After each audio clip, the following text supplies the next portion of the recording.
Good afternoon, everybody. Colin here with Techout. Today I'm going to be doing my basically 24-hour review of the iMac M1 and some things I like and dislike about it.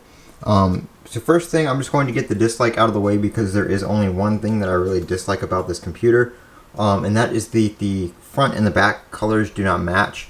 I really wish that they would have gone with a single tone color because the green on the back looks really nice, but the light green on the front, you know, I've kind of gotten used to it. I've kind of gotten over it because, you know, there's really not much I can do about it. All the colors are that way.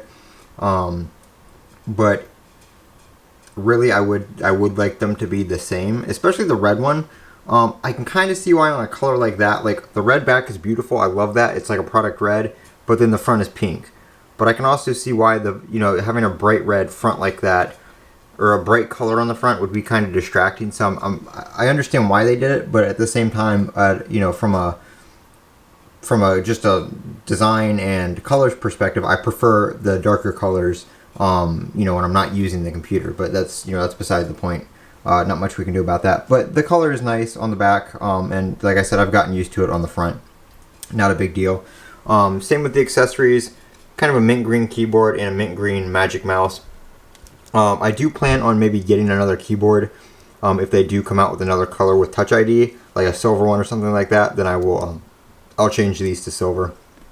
But I'm using this keyboard for now because I do like the Touch ID, which is the second thing that is one of my likes. Having Touch ID on this is very, very nice. Just a quick, I gotta use the correct finger. Quick tap on there and it unlocks.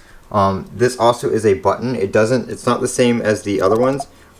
It pushes a little bit. It's a little bit harder to push, but when you push it, it does lock the computer. So if you need to lock your computer and step away or something like that, you can just press that. It locks and the screen goes to sleep shortly after. So that's very nice. The keyboard overall is very nice as well. It's not like the older style scissor keys that are very shallow and get all jammed up and stuff like that. It is like the newer keys that they have on the MacBooks and stuff like that have come out in 2020. So that's very nice. Standard Magic Mouse with the charge port on the bottom. Everybody complains about that. I don't really know why. I have to charge this thing. I have my other Magic Mouse as well. I have to charge it like maybe once every few months. And if you do find yourself in a pinch where you forget to charge it, it only takes like 5 or 10 minutes to charge to get a couple hours of usage or more. So you could plug it in for 5 minutes, run to the bathroom, and come back, and you're good for the rest of the workday. So really, I don't know why people make a big deal about the charge port being on the bottom. I think it would be kind of weird on the front, especially with the way it is designed. But whatever, it doesn't bother me.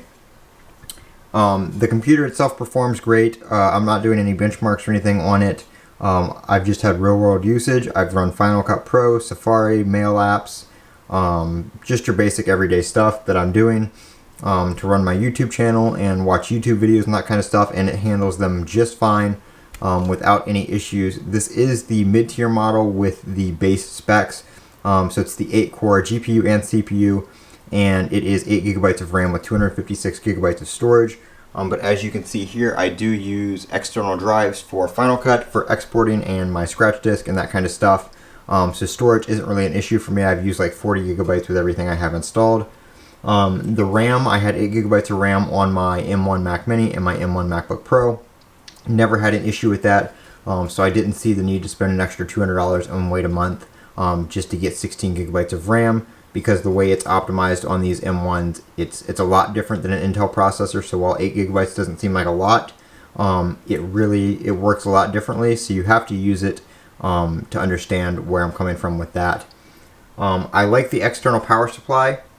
It keeps temperatures down in the computer, as well as if the power supply were to fail, it's not an internal part, so you can actually just buy, like another power cord and replace it and do that yourself. You don't even have to take the computer to Apple or anything like that. Now, they don't sell the power cord right now by itself, but I'm assuming if it did fail, that would be one of those things that they would just send out and swap out without you having to go into an Apple store or something like that. I'm going to talk about repairability for a second because I've seen some teardown videos and people are complaining about how things aren't modular and replaceable and you can't upgrade the SSD and you can't upgrade the RAM. Technically, there really is no RAM in here. it's built into the processor. So there is RAM, but it's built into the processor. It's a system on chip design, but there is no upgradable SSD or anything like that. And people are talking about, well, what about when the SSD wears out? When this SSD wears out, it's going to be long past time to upgrade the computer for other reasons than the SSD being worn out. These are high-end SSDs. They have a really long lifespan. If you're using this computer in an everyday setting, you're not going to have to worry about that. The computer does come apart. The screen is adhered on. That's the only part that comes off. Once you take that off, everything else is accessible. So it's not too hard to get into, but parts are not interchangeable or replaceable on their own. You have to replace the whole logic board. There are a couple other parts like fans and the ports and stuff like that are separate, but other than that, everything else is on the logic board and soldered down. So overall, I do love this computer. I love the 4.5K display. I was using a Mac Mini before with external Dell displays, so it's really nice to have the built-in 4.5K display, Apple display, which is very nice and crisp. So I do enjoy that. Overall, I'm glad I purchased this computer. I would say it is worth the price tag. I do believe in the M1 processors a lot in the way Apple is going with that.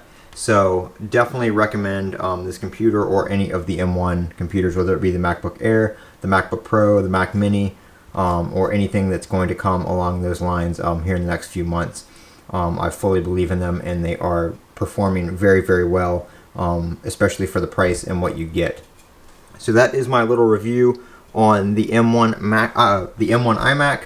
And this, like I said, is the green one, the $1499 price model with the base specs.